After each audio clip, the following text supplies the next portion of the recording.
Queridos amigos, estamos de volta, gravando mais um vídeo do canal Raciocínios Espíritas. E este é um vídeo a respeito do projeto Boa Nova. Temos estudado de maneira paulatina, sequencial, os capítulos do livro Boa Nova. E já estávamos há algum tempo sem visitar o livro Boa Nova, sem gravar, não por falta de interesse, né?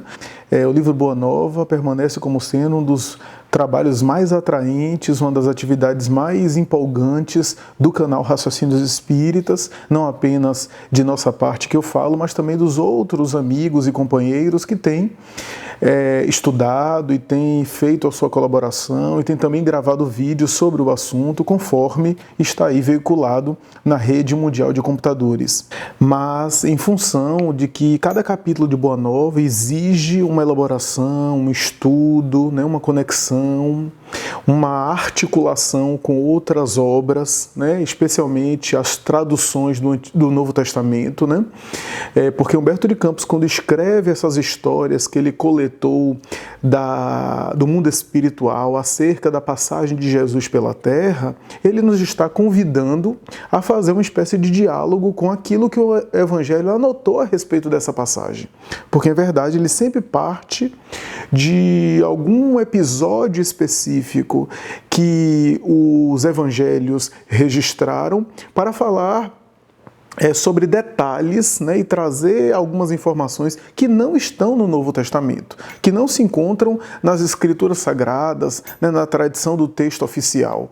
É como se ele estivesse trazendo para nós não apenas os elementos mais ricos e detalhes que passaram despercebidos, mas também o aspecto espiritual da obra, né, aspectos essenciais daquilo que Jesus quis dizer na época e cuja linguagem era muito limitada. É como se ele estivesse não apenas reproduzindo o que aconteceu com uma fidelidade muito grande, mas também trazendo para a nossa linguagem o entendimento daquilo que ocorreu e que foi a mensagem essencial do Evangelho de Jesus, né, e dos próprios textos bíblicos. No dia de hoje, estamos aí estudando o capítulo 21, capítulo intitulado A Lição da Vigilância. Humberto de Campos Espírito, já no início do capítulo, traz à baila a passagem em que Jesus está se dirigindo à região de Cesareia de Filipe. Ele está se dirigindo a essa região quando se aproximava, digamos assim, o final da missão de Jesus na Terra, do seu messianato, onde logo mais iriam ocorrer os acontecimentos funestos e dolorosos que resultaram mais tarde na sua crucificação, no seu martírio. Jesus, então, vai dialogar com os 12 discípulos a respeito dessas ocorrências, e Humberto de Campos começa o capítulo falando sobre esse momento especial, esse momento onde ele reuniria os 12 discípulos, né? E Humberto de Campos chega a dizer para consolidar no coração deles a sua doutrina e os princípios santos de redenção, para que quando ele, Jesus, não estivesse mais com eles, os apóstolos, os próprios discípulos fossem agentes multiplicadores da sua mensagem. É por essa razão que ele tem diálogos íntimos muito importantes, muito especiais com os discípulos. Primeiro, porque os discípulos tinham condição de entender a sua mensagem de uma maneira mais profunda. Porque, embora fossem os apóstolos, na sua grande maioria, pessoas rudes, indivíduos rudes, não eram espíritos rudes, não eram espíritos primários, eram pessoas, homens, pescadores, comerciantes, a maioria analfabeta. No entanto, não eram espíritos grosseiros, eram espíritos já amadurecidos na veste daqueles homens aparentemente rudes, daquelas pessoas simples, né, na sua maioria, que eram seus discípulos. Então, eram indivíduos que tinham seus desafios, suas lutas, mas já eram espíritos com virtudes consolidadas, com certo nível de maturidade para entender a proposta do Mestre. é óbvio que entre os discípulos e Jesus havia uma distância incomensurável. E é por isso que eles também tinham dificuldade de entender o Mestre. É por isso que eles entravam, às vezes, em confusão, em conflito, porque a mensagem de Jesus era tão libertadora, era tão especial. E ele, na condição de espírito perfeito e de espírito crístico, né, tinha, portanto, na sua doutrina, o roteiro essencial para a evolução do espírito, especialmente na Terra. É óbvio que os discípulos também tinham dificuldade em alguns momentos, mas tinham mais condição de entender. E é por isso que ele vai ter vários diálogos íntimos com os apóstolos, onde ele vai falar de maneira mais aprofundada em alguns momentos, né? Especialmente no Evangelho de João, nós temos alguns diálogos, alguns contatos, especialmente quando João descreve de maneira bastante detalhada a Santa Ceia, né? A última ceia, onde ele reparte o pão, onde ele fala sobre o martírio, a sua paixão, né? O seu holocausto e assim por diante. Mas o capítulo 21 de Humberto de Campos, Boa Nova, vai versar sobre um trecho do Evangelho de Jesus, da passagem de Jesus pela terra, que João não anotou. Na verdade, esse trecho está nos 3 evangelhos sinóticos, Marcos, Mateus e Lucas, mas especialmente no de Mateus. E nós iremos abordar isso, né? Iremos falar por quê no Evangelho de Mateus especialmente. Portanto, o capítulo de Humberto de Campos, Boa Nova, começa falando sobre Jesus se reunir, né, com os discípulos ao se aproximar desse momento, né? Humberto de Campos menciona ele chegando à cidade de Cesareia de Filipe. Aqui há um parêntese. Ora, quando Humberto de Campos cita Cesareia de Filipe, vale a pena nós recorrermos ao Evangelho, recorrermos ao Novo Testamento para saber onde é e em que momento o Evangelho, as Escrituras citam essa cidade, Cesareia de Filipe. E, curiosamente, Cesareia de Filipe é citada apenas uma única vez. Então, por uma lógica, por um raciocínio lógico, a gente chega à conclusão que Humberto de Campos está citando esse momento específico dos evangelhos, especialmente do Evangelho de Mateus. Por quê? Porque dos 3 evangelhos, o de Mateus é que detalha de maneira bem mais minuciosa esse momento, esse encontro, né, esse momento onde ele chega em Cesareia de Filipe e começa a conversar com seus discípulos nesse diálogo íntimo. E Humberto de Campos, quando fala e quando aborda ao longo do capítulo alguns diálogos, quando ele coloca e reproduz até dentro da sua linguagem alguns diálogos, ele muitas vezes ele coloca situações que só está presente no Evangelho de Mateus. Então a gente pega o Evangelho de Mateus como referência dessa passagem. É importante, antes de a gente continuar dando as nossas considerações, fazendo as nossas considerações, é importante a gente fazer uma menção aqui. Primeiro, é provável, por um raciocínio também lógico, porque nos capítulos anteriores, principalmente de Mateus 16, versículo 13, que é a menção dessa passagem de Cesareia de Filipe, mas nos capítulos anteriores, né, e até nos versículos anteriores, Jesus é mencionado pelos evangelhos estando em Cafarnaum. Então, por um princípio lógico, e alguns autores assim defendem, que Jesus estava indo de Cafarnaum para Cesareia de Filipe. É importante mencionar também uma outra coisa. Há 2 Cesareias que são citadas no Antigo Testamento. Bem se vê, Cesareia faz menção a César. Então, normalmente, era uma cidade que foi colocada esse nome para agradar algum imperador romano. Né? Daí, Cesareia. Né? Daí, mais tarde, na época, o Lago do Tiberíades, em homenagem a Tibério César, né? Que mais tarde vai ter isso, né? Vai ter esse tipo de homenagem. Né?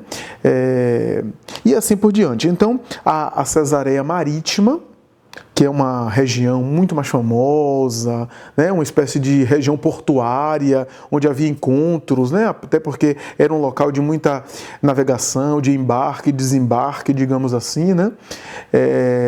Uma cidade bastante conhecida, bastante citada, e essa cidade que é Cesareia de Filipe. Né? É interessante notar também que as passagens que essa cidade é mencionada, que é uma passagem apenas, mas que está presente nos 3 evangelhos, está presente em Mateus capítulo 16, versículo 13, Marcos capítulo 8, versículos 27 a 30 e Lucas capítulo 9, versículo 18 a 21. Vamos começar com Marcos e vamos fazer o seguinte, vamos ler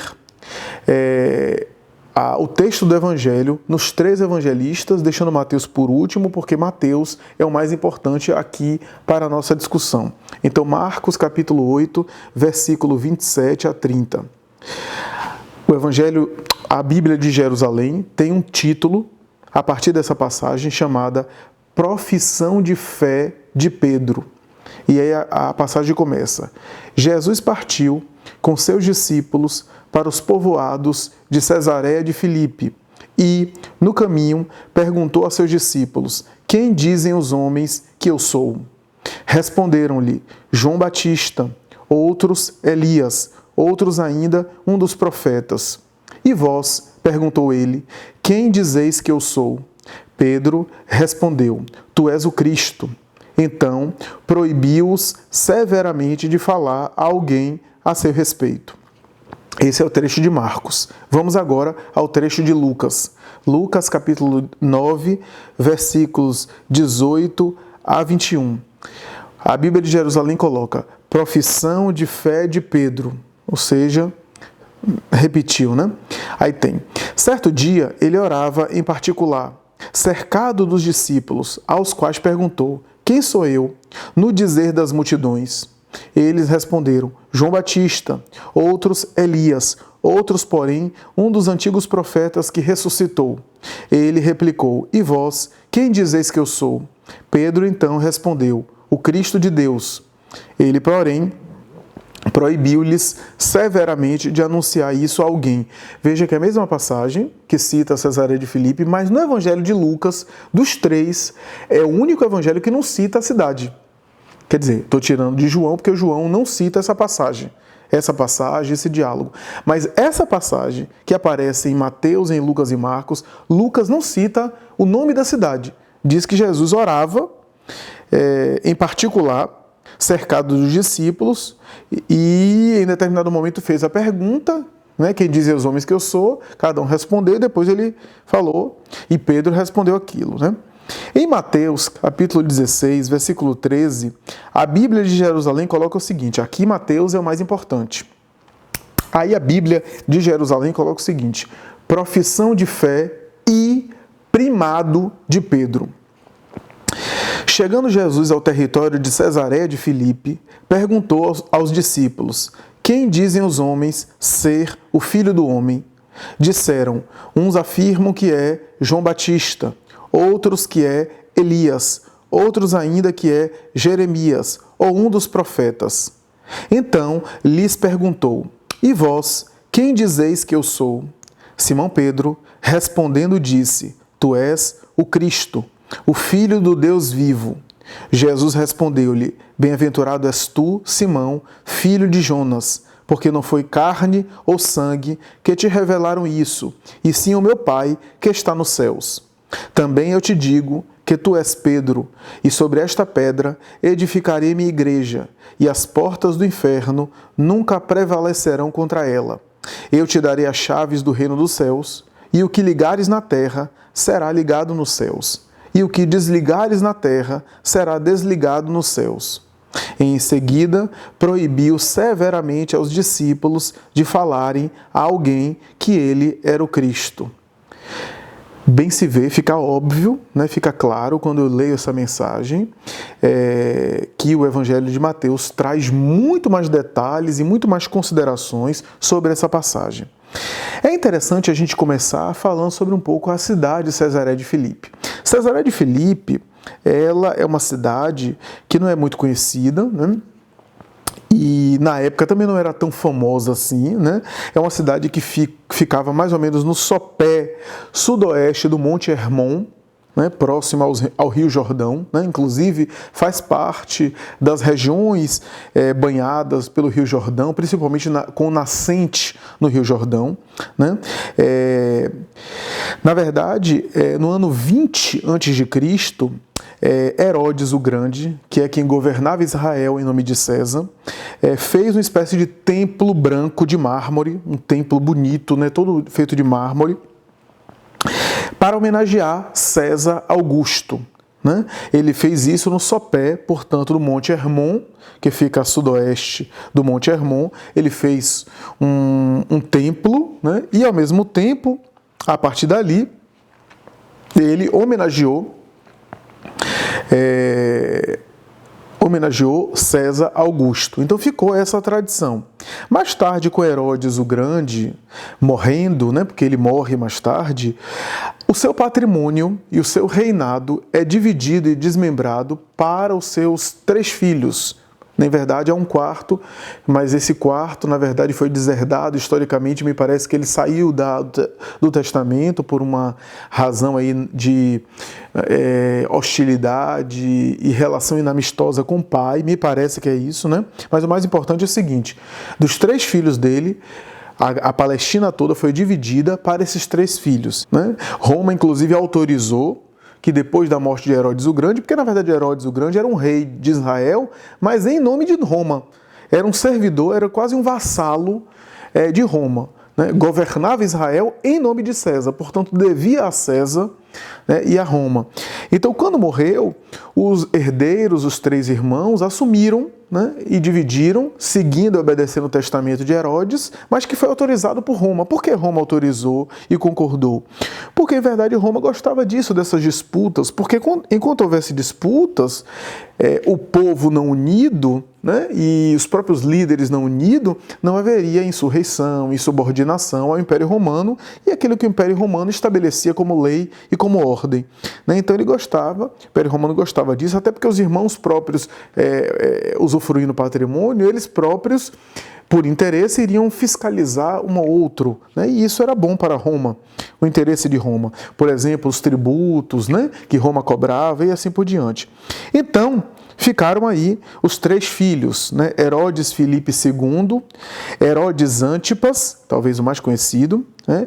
E Arquelau. Né? Herodes Antipas é muito conhecido por conta de parte da Judéia que ele dominou, e também, se não me falha a memória, da Galileia, isso mesmo, da Galileia, e alguns acontecimentos do Evangelho vão naturalmente, ele vai ser também um personagem, né, uma pessoa que vai participar, especialmente na época, no momento em que Jesus está com Pilatos. Pilatos não vê nenhum crime contra aquele homem e envia Jesus a Herodes Antipas, né, que depois de perguntar algumas coisas para Jesus e tentar ridicularizá-lo de todas as formas, também não via culpa nenhuma e devolve a Pôncio Pilatos, né, a Pilatos.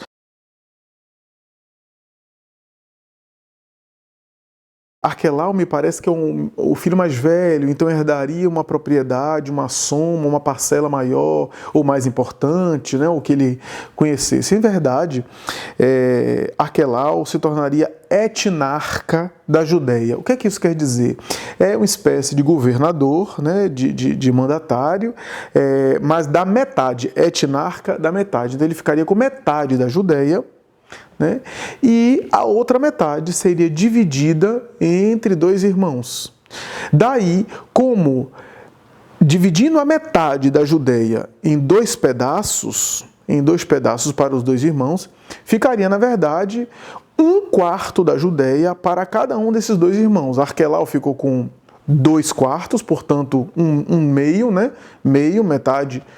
E os outros 2 irmãos ficaram com 1/4 para cada. Se é 1/4 para cada, é tetrarca. Né? E boa parte da Palestina ficou como uma tetrarquia, ou seja, um governo dividido por 4, né? Dividiu 4 para 4, né? Então é mais ou menos essa ideia, não obstante haverem 3 irmãos. Então, por isso, Herodes Antipas era chamado tetrarca da Judéia. Assim, Arquelau era etnarca da Judéia, mais tarde com conciliábulos e relações com o próprio Augusto, né, César Augusto Otaviano, que é o imperador que estava no poder na época em que Jesus nasceu, né, Caio Júlio César Otávio. Ele vai conseguir mais tarde, com relações aí junto ao imperador, não apenas a metade da Judéia, mas também a Idumeia e a Samaria. Por outro lado, Herodes Antipas, que era tetrarca da Judéia, ficou também com a Galileia e com a Pérea. E Filipe, chamado Filipe II, porque havia um outro irmão, esse irmão, Filipe I, que foi deserdado da herança, né? Foi afastado, foi excluído do testamento. Esse Filipe II seria tetrarca da Judéia, ou seja, um quarto era dele também da Judéia, e também governaria a Traconítida e algumas regiões do Jordão. Então, ele ficaria entre essas regiões. Havia algumas regiões muito especiais, uma delas era aquela região, né, ali do Monte Hermon, né, cuja região tinha, na verdade, um sítio arqueológico, né, e nesse sítio arqueológico, nessa estrutura, nessa região, havia uma região que era chamada de Pânias, ou Bânias, alguns chamam de Panéias, a depender da situação. Tudo indica que vem do deus Pan, né, que é o deus que está associado aí a pastores, porque era uma região de pastores de cabras, etc. Então, o deus Pan, né, que saía atormentando e colocando pânico em alguns indivíduos e que teria associação aí com a prática de pastores, né?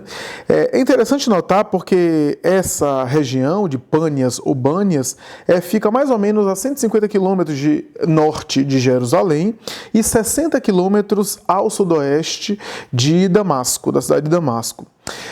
Filipe, quando dominou a Traconítida, tetrarca da Judéia e também algumas regiões do Rio Jordão, entre elas essa região, Pânias ou Bânias, né, que estaria ali no Monte Hermon, ele não apenas embelezou-a, mas também expandiu-a e, mais tarde, deu o nome dessa região de uma cidade chamada Cesareia de Filipe. Era uma forma dele fazer referência a ele mesmo e, ao mesmo tempo, agradar a Tibério César. Na época em que ele fez isso, Júlio César Otaviano, Otávio Augusto já tinha saído do poder e Tibério César já havia sido guindado aí ao domínio como imperador de Roma, né?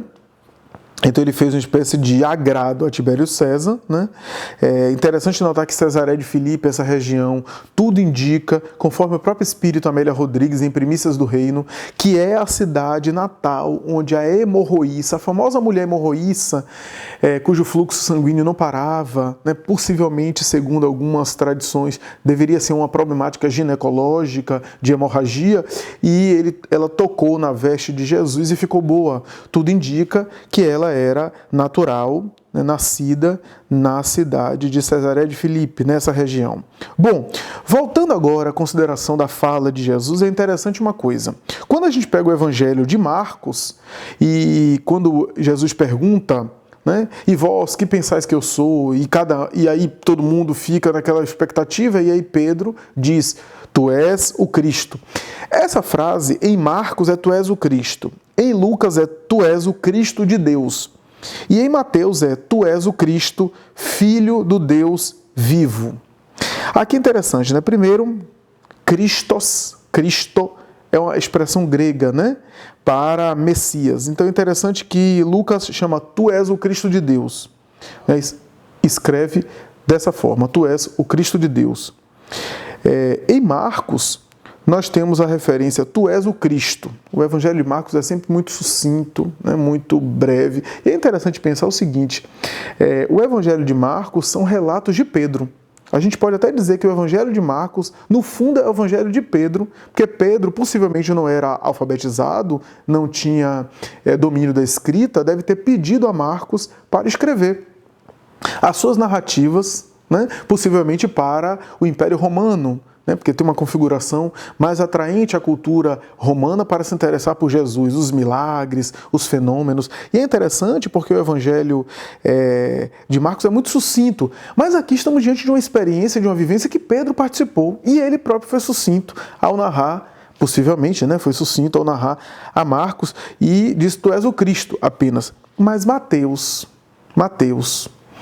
que detalha alguns episódios, né, dessa natureza, chama-nos a atenção para essa expressão: tu és o Cristo, filho do Deus vivo. Primeiro que Mateus era hebreu, então essa expressão não poderia vir de um grego, como Lucas, tinha que vir de um hebreu, né? Filho do Deus vivo, a ideia da vida, né? Quantas vezes a gente vê essa expressão no Antigo Testamento, a vida eterna, que os hebreus não sabiam muito bem como é que era essa vida eterna. Alguns prometiam vida aqui nesse mundo, então aquele que respeitasse a Deus, que se submetesse a Deus, teria mais vida longa na terra, né? Conforme Moisés estabelecia: honrai vosso pai e vossa mãe, para terdes muitos longos anos de vida na terra, né? Muitos longos dias, né, de vida na terra. Então é interessante isso, né? E então há expressões muito próprias da cultura hebraica: Deus vivo, né? Então é interessante isso, né? Tu és o filho de Deus vivo, né? Tu és o Cristo, filho do Deus vivo, né? Ou seja, não é um Deus morto, né? A ideia do Deus que é vivo, né? Que atua, né? O Deus que dá a vida, né? Então é interessante isso daqui, né? Que talvez tenha a ver até com fenômenos, né? Deus vivo, né? Então é interessante isso, né? Que é uma expressão possivelmente muito cara aos hebreus, né? E é interessante a resposta de Simão. E aqui Humberto de Campos faz uma alusão muito interessante no capítulo, dizendo que quando Simão respondeu: tu és o Cristo, o Messias que nós esperávamos, o Filho do Deus vivo, ora bem, segundo Humberto de Campos, ele estava tendo uma inspiração mediúnica, né? Ele estava tendo um momento de sintonia espiritual elevada, e aí ele transmitiu pela inspiração, pela palavra, né? Por isso que em Boa Nova, esse mesmo trecho que nós citamos aqui nos 3 evangelhos está mais ou menos assim. Eu só vou citar o que Jesus falou, né? Bem-aventurado sejas tu, Simão, disse-lhe Jesus, envolvendo-o num amoroso sorriso, porque não foi a carne que te revelou estas verdades, mas meu Pai que está nos céus. Neste momento, entregaste a Deus o coração e falaste a sua voz. Bendito sejas, pois começas a edificar no Espírito a fonte da fé viva. Sobre essa fé edificarei a minha doutrina de paz e esperança, porque contra ela jamais prevalecerão os enganos desastrosos do mundo. Notem como Humberto de Campos narrou aquele episódio de uma maneira bastante especial, né? Então é interessante isso, né? Como ele coloca, né, essas questões. Primeiro, não foi o sangue nem a carne. A própria Bíblia de Jerusalém tem uma nota de rodapé que diz assim: há uma alusão aí de que não foi o homem material, o homem com os anseios mundanos, mas os elementos do espírito, né? A Bíblia de Jerusalém chega a citar isso, né? E é interessante como Humberto de Campos narra como foi que aconteceu. Em Primícias do Reino, Amélia Rodrigues coloca também a sua versão, a sua abordagem, dizendo assim: bem-aventurado és tu, Simão Barjonas, porque não te revelou a carne nem o sangue.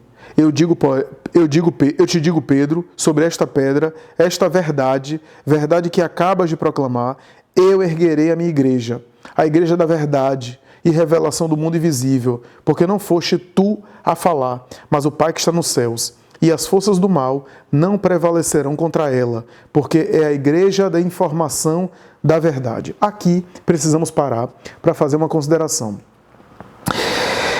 Essa passagem deu muita polêmica.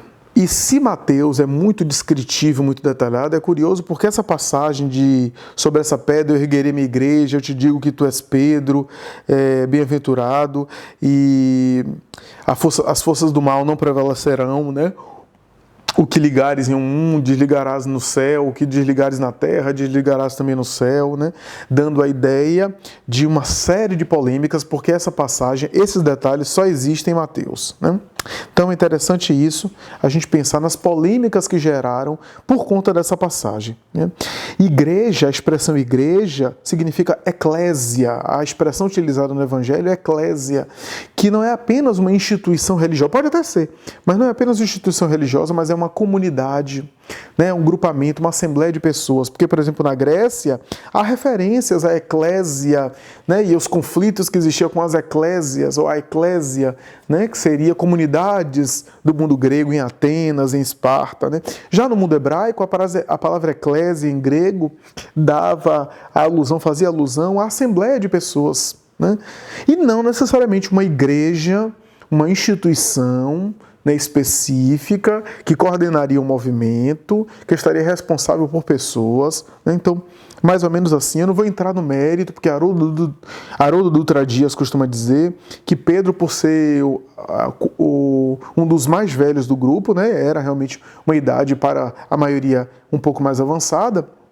e a cultura hebraica era toda patriarcal, né? O respeito pelos mais velhos, pelos anciãos. Né? Então é interessante pensar que não apenas o respeito pelos mais velhos, mas também a valorização, né, do mais velho, né, do patriarca. Acabaram por tratar Pedro de uma forma muito curiosa, chamando de papai, ou pai, né? Por conta da idade dele, etc. Né? E Haroldo Dutra Dias costuma defender de que, sem entrar em muita polêmica, mas a palavra papa em latim é papai. Papai em latim é papa.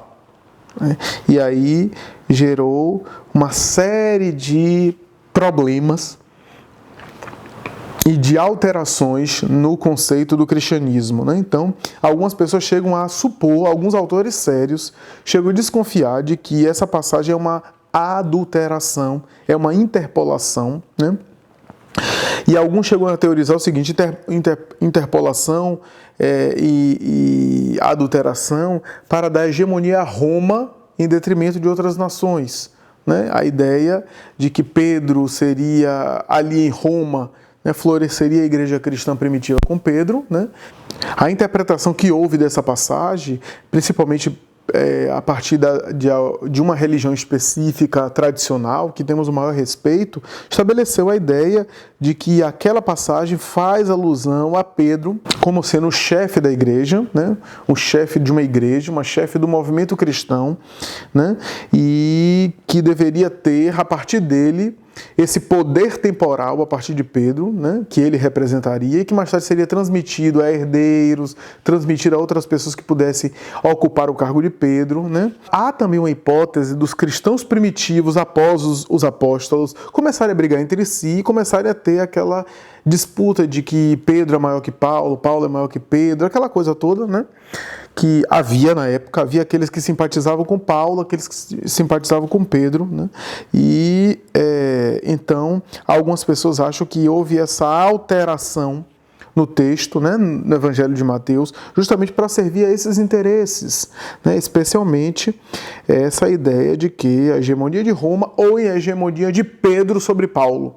A ideia de que Pedro é a referência máxima, porque ele conviveu com Jesus, e Paulo não. E aí é interessante também pensar no primeiro anúncio que Jesus fez sobre a sua paixão, porque ele acaba por falar depois que o Filho do Homem será martirizado, será escarnecido, será mais tarde erguido ao ar, será humilhado de todas as sortes. Quando ele começa a falar essa paixão, Pedro se perturba.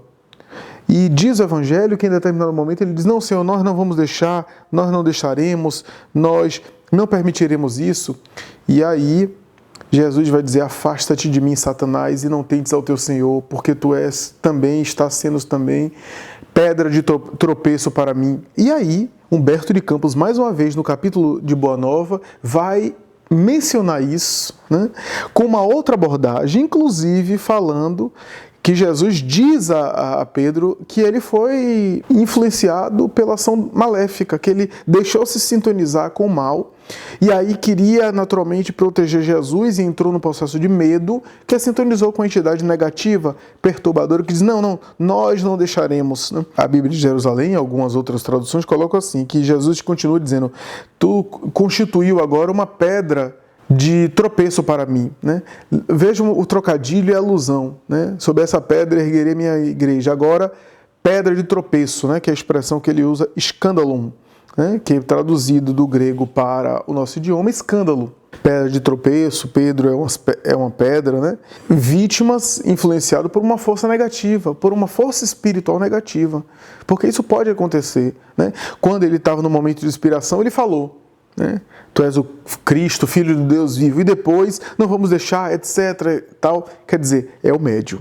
O médium tende a oscilar o seu padrão, a sua conduta emocionalmente, tende a sintonizar com as coisas mais variadas, né? É como se Humberto de Campos e também Amélia Rodrigues quisessem dizer para nós que Pedro era vítima de crises, até de obsessões periódicas, né? E que ele precisaria, no processo da evangelização com o mestre, se modificar, se renovar. O capítulo de Boa Nova termina Pedro indagando Jesus nos bastidores, às escondidas, né? Indagando Jesus sobre aquilo, e Jesus fala sobre a força do mal que não vai resistir, né? E que ele será uma pedra.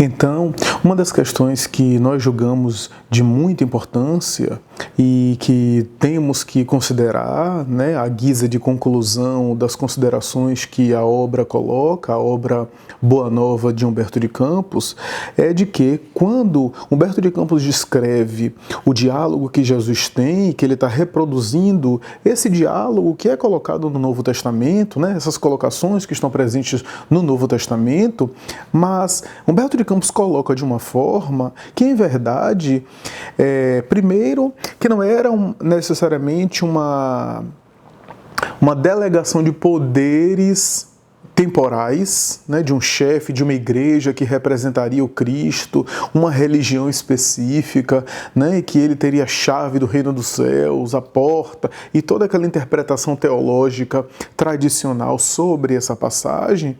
Mas, quando a gente lê a forma como Humberto de Campos coloca o diálogo, nós percebemos que tem um outro sentido. O sentido de que Pedro representaria simbolicamente, né, esse esteio, essa referência, essa pedra, né, sobre a qual assentaria as bases do pensamento cristão, né? A ideia da mensagem cristã como sendo a base, aquilo dali.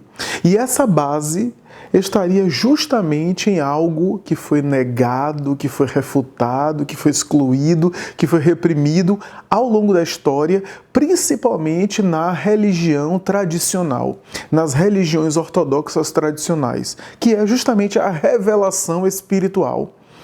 Isto é, a revelação através do milagre, aspas, né, do transe, da manifestação espiritual, né, numa linguagem teológica, o pneumatismo, né, pneuma, espírito, pneumatismo, a manifestação do espírito, né, e quase sempre ao longo da história foi reprimido, a Idade Média condenou, fez caça às bruxas, né, considerou toda e qualquer manifestação dessa natureza como sendo uma interferência satânica, para a qual a igreja deveria empunhar suas armas e deveria reprimir, né, diante da qual a igreja deveria reprimir. Então, a gente vê que, na verdade, quando a gente percebe que Pedro teve aquela exclamação mediúnica, aquela inspiração, e não foi o sangue, não foi o cérebro, não foi a carne, foi uma inspiração divina, foi uma manifestação espiritual, e Jesus, a partir daí, diz: bem-aventurado és Simão, filho de Jonas, foi o Pai que está nos céus, e tu és Pedro, e sobre essa pedra que eu colocarei minha igreja. Essa pedra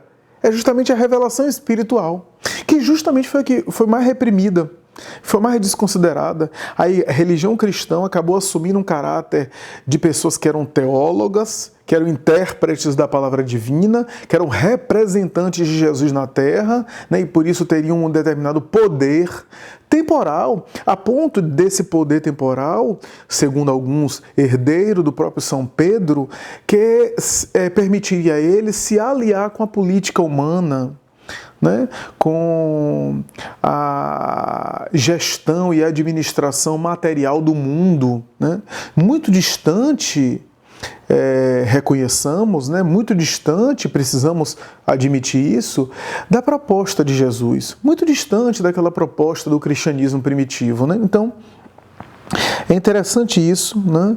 É interessante como Humberto de Campos repete esse cenário, essa história, e aí ele vai dizer: enquanto Simão sorria, confortado com o que considerava um triunfo espiritual, o mestre prosseguiu esclarecendo a comunidade, eclésia, quanto à revelação divina no santuário interior do espírito do homem, sobre cuja grandeza desconhecida o cristianismo assentaria suas bases no futuro. Humberto de Campos narra que Jesus fala sobre a sua morte, o seu martírio. Ele vai dizer: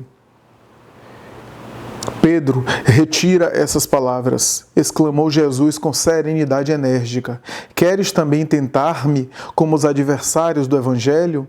Será que também tu não me entendes, compreendendo somente as coisas dos homens, longe das revelações de Deus? Aparta-te de mim, pois neste instante falas pelo espírito do mal.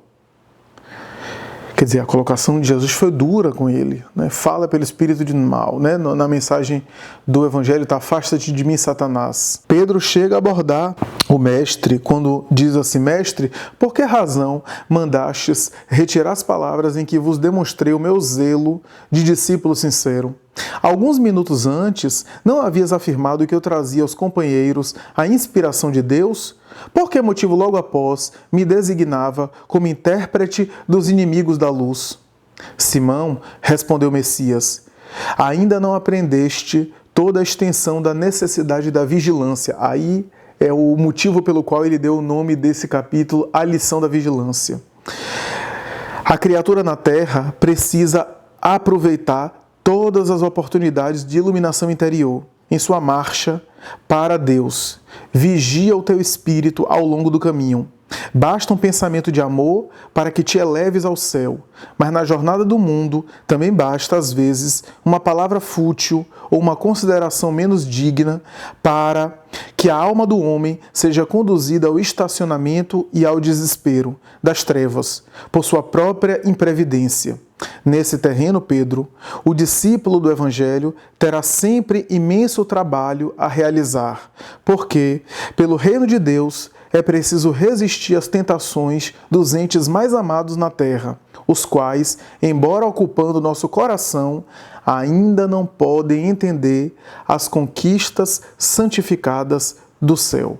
E o capítulo acaba com essas palavras, né, mais ou menos nesse sentido, dando-nos a ideia que Humberto de Campos trouxe uma dimensão muito importante, a dimensão de que, em verdade, quando Jesus fala: tu és Pedro, e sobre essa pedra eu assentarei a minha igreja, terás a chave do reino dos céus, seria justamente a experiência espiritual, a experiência mediúnica, a experiência de que o cristianismo estaria também assentado nessas bases, a semelhança do que ocorre com o espiritismo.